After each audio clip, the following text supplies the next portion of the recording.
Hey everybody, welcome to another video from Free Beer with Charlie. I'm Big Al, and this is Charlie. Big Al. Charlie. December 21st. Can you believe that? Oh my gosh, I'm so excited. Oh my gosh. Yep, another interesting beer. Yeah. Yesterday's was interesting. It was, yeah.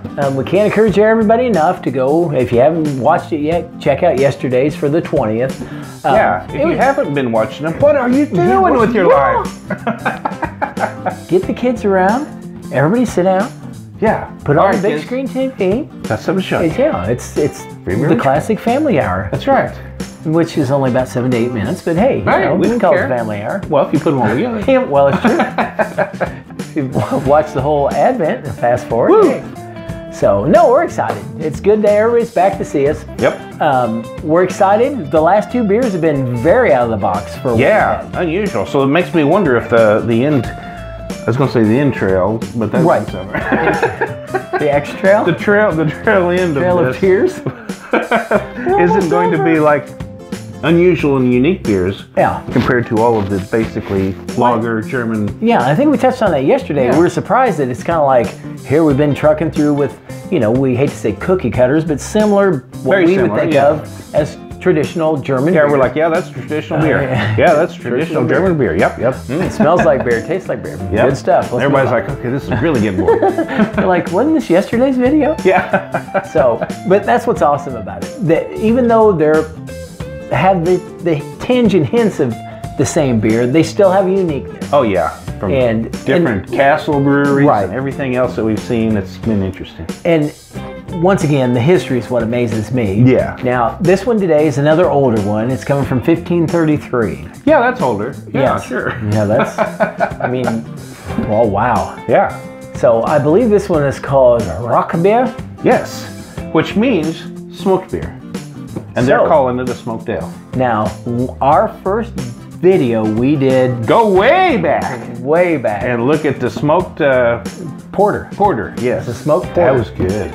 Oh my gosh. So when we saw this and found out that a Rauchbier was a smoked ale or a smoked beer, I'm like, oh, this could be the winner. This could be good. So yeah, 5.3%, so it's not not over the top. Normal, or above normal. Yeah. Right, above normal. Abnormal? Above normal, okay. Big difference. Big difference. So, do you remember what city this is coming out of? This is coming from Bamberg, Germany. Bamberg, okay. Yes. In fact, their slogan is, Bamberg's oldest brewery and former brew house for the bishop. Now, that brings us to the name of the brewery, which is Klosterbräu, which means monastery brewery. Klosterbräu. Yeah. Klosterbräu, which in English translates to monastery brew, is a brewery located in Hotel Klosterbräu, a hotel brewery and wellness spa in Austria. The hotel is located in a former monastery from the 16th century and has been managed by the Searling family for 7 generations. An ancient sign from 1516, affixed to the facade of the Hotel Klosterbräu, indicates the construction date of this centuries-old building. They offer free beer from the never-ending beer fountain in the wellness area, perfect for meditation after a sauna session. Master Brewer, Florian Bieringer, whose last name actually translates to beer wrestler, invites you to join him in the historic vaults of the Klosterbräu cellar, where for centuries some of the best full-bodied beer of the region has been produced. So, once again, this gets back to, where did a lot of our beers start? Yeah, in monasteries. In monasteries. Yeah. So once again, this is going to be a great one because we got history, we've got the monastery, so smoked. Yeah. Oh, I don't know how to get the bear lit, but I don't either. I've tried to. The zigzag always gets wet and mushy. Yeah. I always figure I must be doing something wrong. Anyway. Oh, that's not it. I'm just kidding. I've done that a few times. I was going to say, we've had that happen. Oh, well, that makes sense why there's a monk on the front of it. Well, sure. House for the bishop. I don't know who the bishop was, but it'd be cool to have your own brew house. Yeah. Oh, all this beer here, this is for the bishop. Yeah. This is the bishop's beer. You stay away from that, boys. Ooh.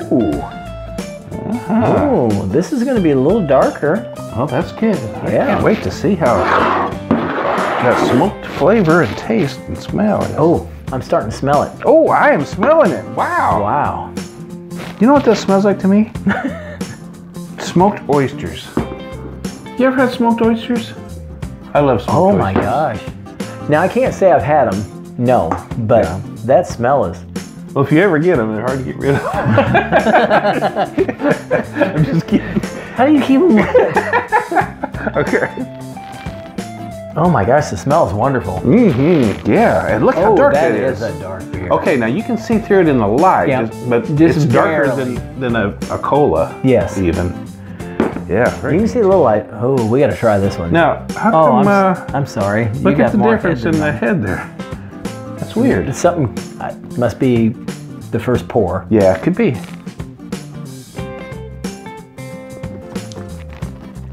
Oh wow. I like that. Now, again, this is totally unique from the rest of the box. You know what I mean? Okay, so we had the 19th, the 20th, and now the 21st. Nothing like the rest of Nothing like the rest of it. Now, we've talked before on Free Beer that one of my favorite things is smoked. There's something about grilling, there's something about cooking out, there's something about smoking that there's something, what's the word I'm looking for? There's something that... It's an added flavor that really enhances. That's a good word, enhances. It's an enhancing tool or process. And your aftertaste is smoke. I mean, when you can take a sip and blow out smoke. It's like, something's right. Yeah. That's unique. It is. So I'm tasting basically a lager with smoke. Right. And what's bizarre to me is the aftertaste is like when you've been out at a campfire and you have that smell that gets in your clothes. That's what you're tasting, yeah. And that's what that taste is. And it is still smelling smoky. That's very, very good. Yeah. Now, I will say, I thought it might be sweet, like some of our barrel-aged. Because of the char in the barrel. That's what I think of. Yes. But that wasn't what they did here. This isn't a sweet beer at all. It's just a lager that's smoked. Right, and I think you said it best. It's a lager that's smoked. And if you like that smokiness, oh my gosh, this is one I wish we could get here locally. Yeah, I don't think I've ever had anything like that one. No. That's a unique And we talked about the smoked porter we had, which was our first video. Yeah. And it didn't have near the smoky flavor. And it was sweeter than this. This is a. It was definitely sweeter. This is a brain teaser. Yeah, it really is. Because what you smell, what you taste. But I think you said it best, Big Al. It's definitely a lager, but it's got smoke to it. But I could guzzle these. Oh yeah. In big old mugs. Yeah. It's not like it's some kind of an off-putting smoke. It's just a nice added ingredient. Yeah, and there's something about it that makes me want to have another drink. Yeah.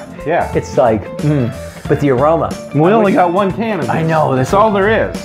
That's one of those I wish we could get here. Look over there real quick. Where'd it go?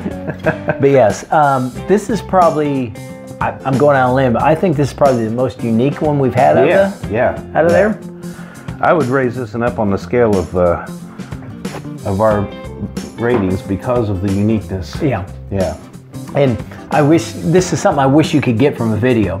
I wish you could get the aroma. Yeah, it's right in here. Now. It's smoky. It's like getting hard to see across the room. Yeah, it's like you want to clear some of that out, Big Al? Turn on the exhaust fan. Ah, that's neat. That's really neat. I have to say, I'm a real fan of this, but I love that smoky, that flavor. I just think it's wonderful. And this is like 10 steps above that porter we had. Oh yeah. Good Very stuff. cool. Big Al, Charlie, here's to God, guns, and rock and roll. Amen. Merry Christmas. Merry Christmas. Yeah. Man, that's neat. I wish we had a case of those. Now I'm really excited to see what the next ones bring. Okay, 19, 20, 21. Oh my gosh, yeah. 22, 23, 24. Oh yeah, we do. I mean, if the last 6-pack is like this, I'm excited. Can't wait till tomorrow. Hey, you gotta join us tomorrow and check it out. Thanks for coming today, and before we leave, just want to say, this is Charlie. And this is Big Al. We'll see you. So what do you think about cats? I've never really been a cat person. Yeah. So today's theme is cats.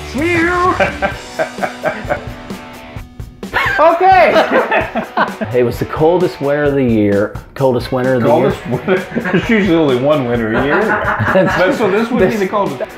So you know, it's kind of like they were trying to make you spend all that time coming up with a nice beer, and you get real close. Yeah. And then you stop. And you go, the boss is going, we need a dark beer by 3 o'clock. But it's 2:30. We can put cats on the label. Yeah, slap some cats on the label. Everyone loves cats. It'll be great. They'll buy it. It'll be great. And we did. And we bought it. Here we are. We bought it. I'm not saying it's terrible. No, it's not terrible. It's kind of like a bad Guinness. Yeah, that's a good way to put it. You know, a Guinness that didn't quite, okay, this didn't pass quality control. Right. It's like that one barrel that just happened to get thrown out the back, and yeah, all of us looking for a handout. After going, oh, there's a keg of beer. Oh my gosh. Oh, it's too funny.